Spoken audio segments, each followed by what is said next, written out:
चिता जलने के बाद आत्मा 1 घंटे तक शमशान में क्यों रहती है? गरुड़ पुराण हिंदू धर्म का वह पवित्र ग्रंथ है जो मृत्यु के बाद आत्मा के साथ होने वाली प्रत्येक घटना का विस्तार से वर्णन करता है। इसमें बताया गया है कि मृत्यु शरीर की होती है, आत्मा की नहीं।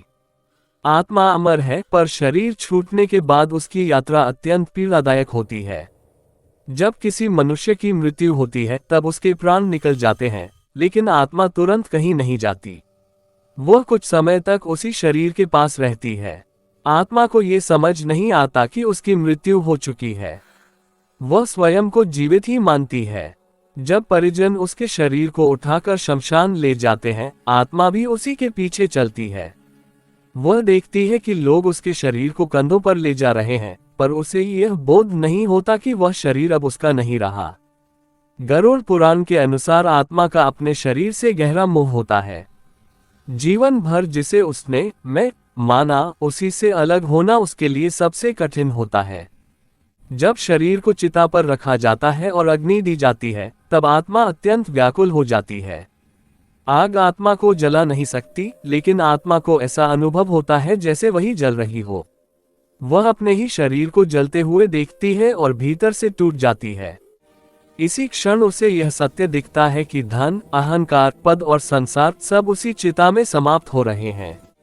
अगर आपको ऐसी सच्ची और गूढ़ आध्यात्मिक कथाएं जानना अच्छा लगता है तो चैनल को अभी सब्सक्राइब कर लीजिए, ताकि अगली कहानी आप तक पहुंचती रहे। गरुड़ पुराण में कहा गया है कि चिता जलने के बाद भी आत्मा लगभग 1 घंटे तक शमशान में ही रहती है। इसका पहला कारण यह है कि आत्मा का शरीर से मोह पूरी तरह समाप्त नहीं होता। वह आशा करती है कि शायद वह फिर उसी शरीर में लौट सके।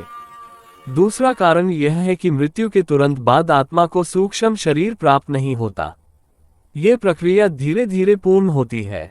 तीसरा कारण यह है कि जब तक अंतिम संस्कार पूर्ण नहीं हो जाता, चिता पूरी तरह भस्म न हो जाए, कपाल क्रिया न हो जाए और अंतिम मंत्र न बोले जाएं, तब तक आत्मा आगे नहीं बढ़ सकती।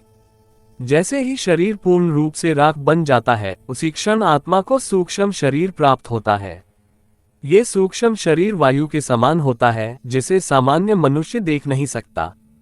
इसके बाद आत्मा न जीवित रहती है, न मृत। इस अवस्था को प्रेत अवस्था कहा गया है। इसके पश्चात यमदूत आत्मा को उसकी आगे की यात्रा के लिए ले जाते हैं। ये यात्रा 13 दिनों तक चलती है।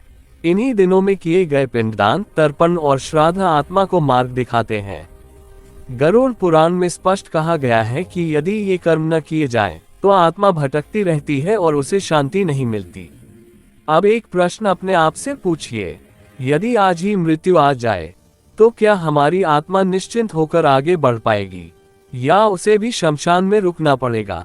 अगर यह कहानी आपको सोचने पर मजबूर कर गई हो तो वीडियो को लाइक कीजिए, कमेंट में अपनी राय लिखिए और ऐसी ही सच्ची धार्मिक कथाओं के लिए चैनल को सब्सक्राइब करना न भूलें।